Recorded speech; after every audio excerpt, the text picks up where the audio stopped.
Is he trying to stop this thing? Wait a minute! This isn't just my ability! It's something my heart conjured up out of anger! Out of my desire to destroy all the horrible things happening in Academy City!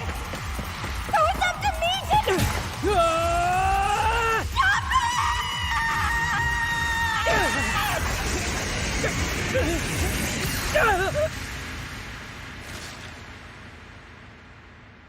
Hello everybody, Megazord X here, back at it again to give you all another very exciting episode review. And for today I'm going to be reviewing Railgun T episode 14 and episode 15 because, this week, Funimation decided, they're going to treat everybody for the dub, and they actually managed to drop out episode 14 and 15 at the same time. So I started to think, should I go ahead and separate these? Or, better yet, let me go ahead and merge them together. So yes, this is going to be a double in one review for episode 14 and episode 15, that being Dragon Strike along with Promise. So if you haven't already done so, you can go ahead and click that card in the corner and check out my episode 13 review if you want to get caught up, refreshed on everything before jumping into my episode 14 and 15 review though.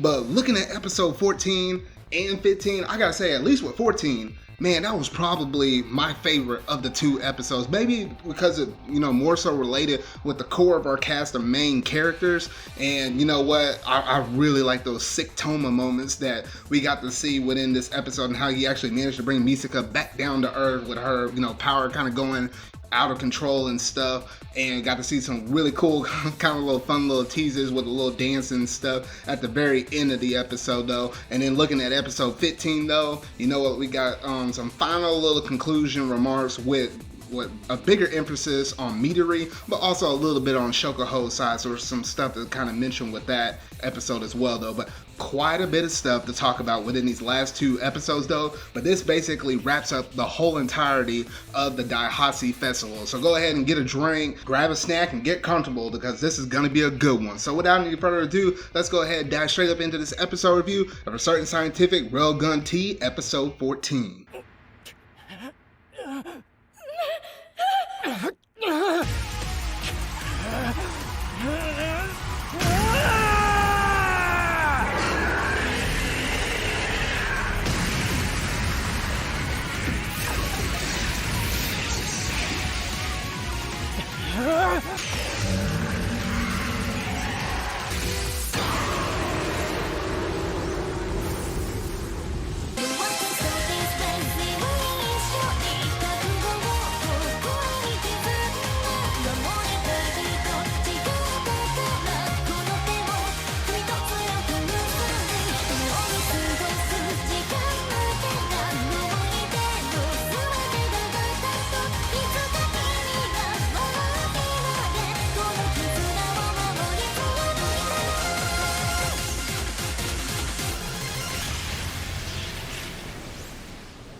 Finally, the moment has arrived. We finally reached the climax of the Daihasei Festival arc. And man, this episode went off with some exhilarating action, some shocking moments, and some hilarious but yet sweet moments all wrapped up into one.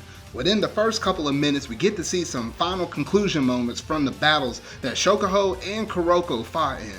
It doesn't last too long before they refocus on Misaka and the ball of energy that she has become enveloped in. However, these early moment scenes play a bigger setup scene for the next episode. While there are some really neat artistic and animation effects at work here with Misaka and the swirling black ball of power she's enveloped in, there are a couple of thoughts that come to mind.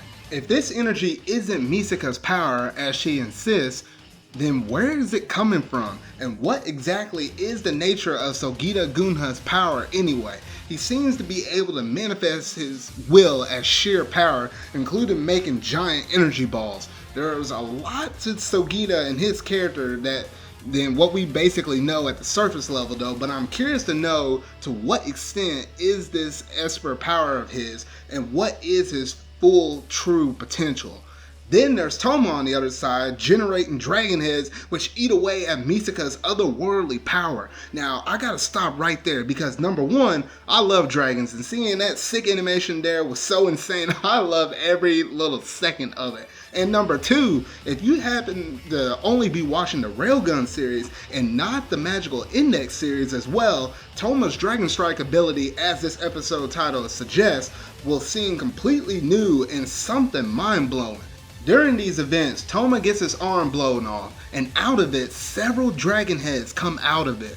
But once the battle is over with, his arm is back where it should be. Now, episode 24 of Magical Index, season 3, which chronologically happens a couple of months after this, showed that Touma can recover his arm if it's severed or destroyed. So according to the Toaru timeline, this will actually mark the first time that it happened. So the fact that Touma is, never later shown wondering about this Imagine Breaker ability transforming into, this Dragon Strike ability in a certain Magical Index Season 2 makes you question some things. Then again, the Railgun series was made after the Magical Index series, so the author must have thought to add that tad bit of information here.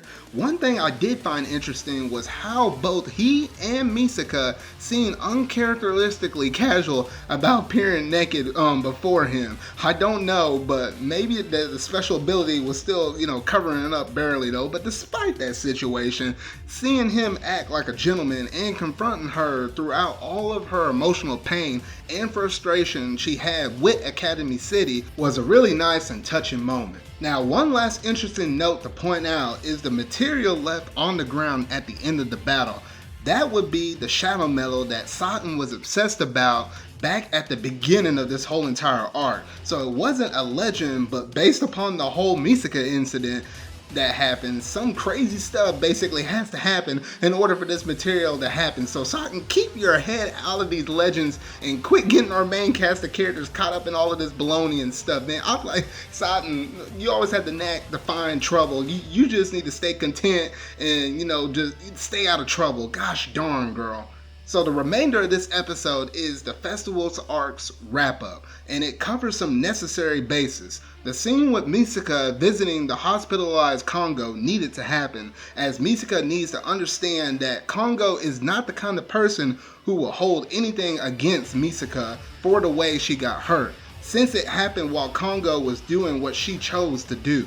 Likewise, Kongo needed to understand that Wanai and Awatsuki regard her much more deeply than she realizes. Shokuhou apparently undid the memory block concerning Misaka on Uriharu, Satan, and Kuroko, but in a move which seems a perfect representation of her temperament. She got in a final delicious jab at Misaka over the memory she left to explain Misaka's temporary absence from the festival. Satan's gimmick to set Misaka up for dancing with Touma and the way Uriharu backed her up by calling Kuroko was also priceless. This is probably the funniest part of the episode, and I gotta say, you know what, that moment definitely was priceless, because you had because the second that Touma actually managed to show up right in front of Misaka and stuff, Satan and Uriharu kind of got the message like, oh, okay, that's Misaka's crush right there, or whatever. No, so they sort of kind of tag teamed this up, and the fact that Uriharu was over there ready to pin down Kuroko whenever she saw what was basically trying to play out, though, that was kind of funny to see, though. And then the fact that Satan is over here like, you know what, that one favor I want you to do, go over there, wait, and then try to participate with the dance and whatever, though, and then falls over and says, my legs hurt, and I was like, girl, you trying too much, though. But I loved every single second of that, along with the dance itself. So her dance with Touma after that was a great way to finish that episode. So ultimately, this episode as a whole was superb. From the throwdown from Touma and the out-of-control Misaka, to wrapping up some conversations between Misaka and Kongo, with Misaka giving thanks for the help that she provided, and ended it with Misaka reunited with her friends with their memories returned. And that dance with Touma and Misaka, with the comedy and sweetness it provided, was that cherry on the top for this episode. And that's basically all I gotta say about this episode, though, for my review over episode 14, though. Man, I gotta say, that episode, that was a lot of hype, a lot of comedic effects, some great, meaningful impact, conversations between Misaka and Kongo. I honestly just like every bit of this episode from beginning to end. And goodness, you heard me say it already, but I can't reiterate it enough though. But 14, that was just a really good climax with, the peak of that battle with Touma, and then, going through some of the plot stuff and, kind of going back through some of the conversations and the character growth and development and stuff with all of our main cast of characters with, some of the side casts in order to sort of kind of wrap things up. But it doesn't all end with episode 14. There's two other more important characters that we have to go over and discuss for the episode 15, and that consists of Shokuhou along with Mitori. So those two are the main, primary focuses for the next episode though. But that's all I gotta say about episode 14 though. So y'all gotta let me know down in the comment section down below what all do you think about this episode though. So that about concludes my review over episode 14 of A Certain Scientific Railgun Tea. But don't go anywhere. Make sure to go ahead and grab some more snacks, refill your drink, get comfortable, do what you gotta do, embrace yourself, because I'm about to dive into the second half of my double header review over A Certain Scientific Railgun Tea with episode 15. And that's all I wanted to say. Interesting. So that's how you feel. I had no idea that you treasured having met me so much. It's kind of flattering. Or am I wrong? Because the way that you just said it includes me too. That's what you intended, right? Hey, Misaka, that was your cue to jab back. Oh, right, your time is up! Right, she teleports. She lasted a good while there, too.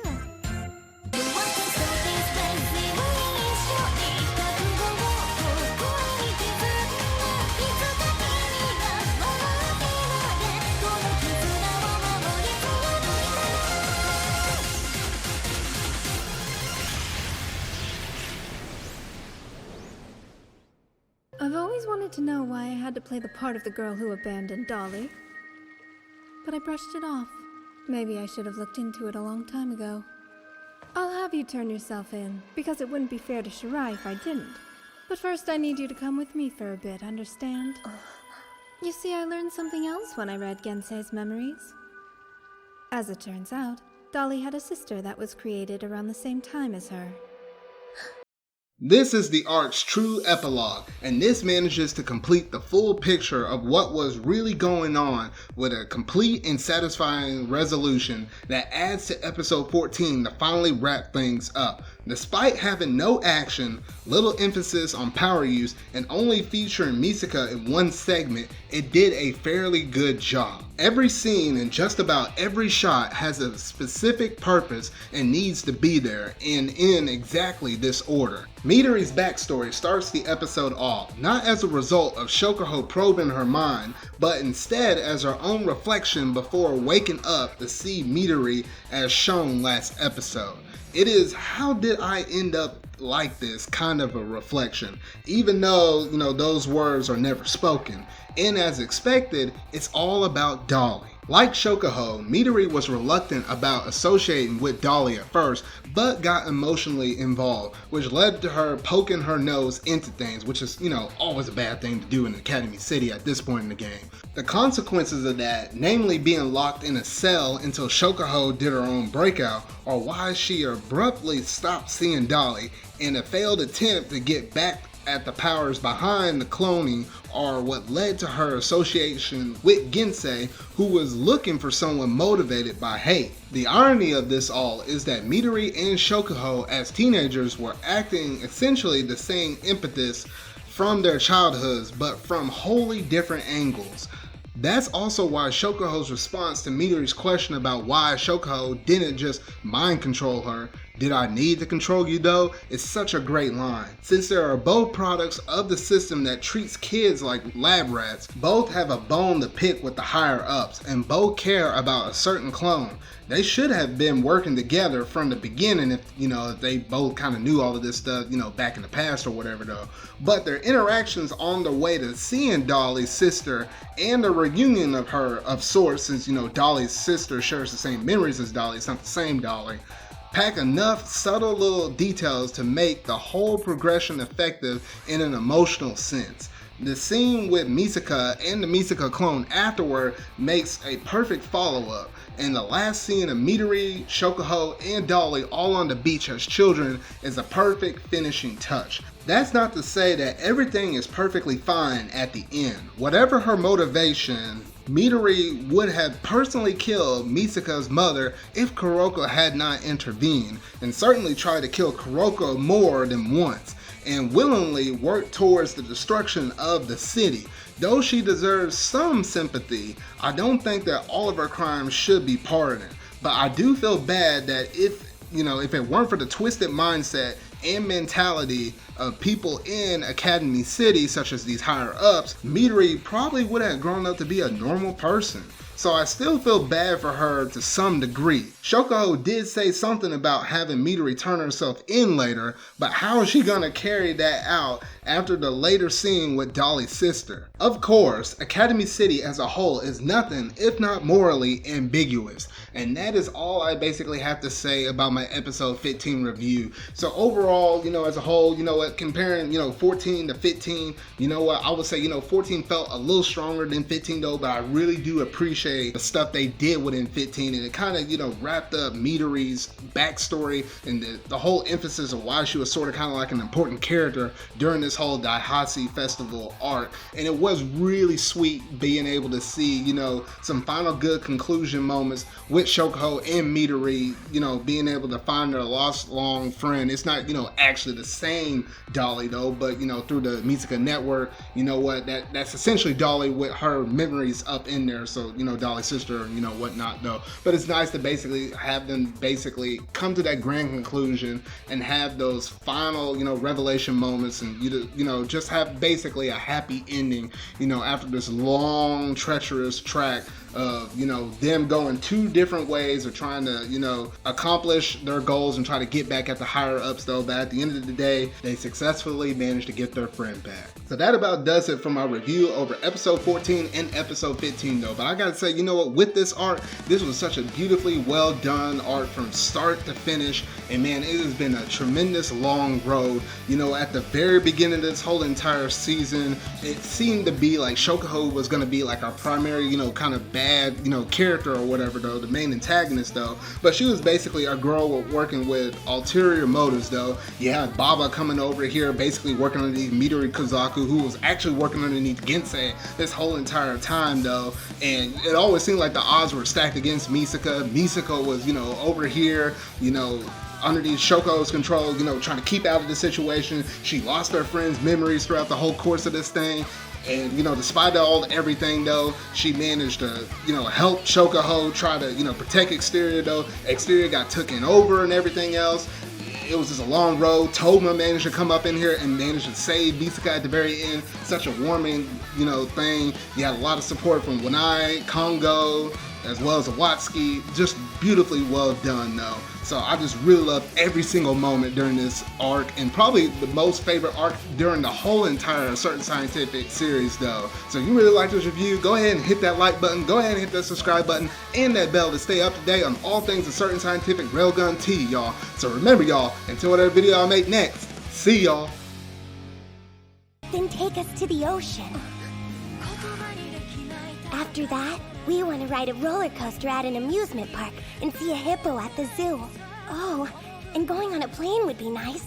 We want to see the auroras in Finland and play with the dolphins in Hawaii. If the three of us are together, anywhere's fine. I just don't know what to do with you.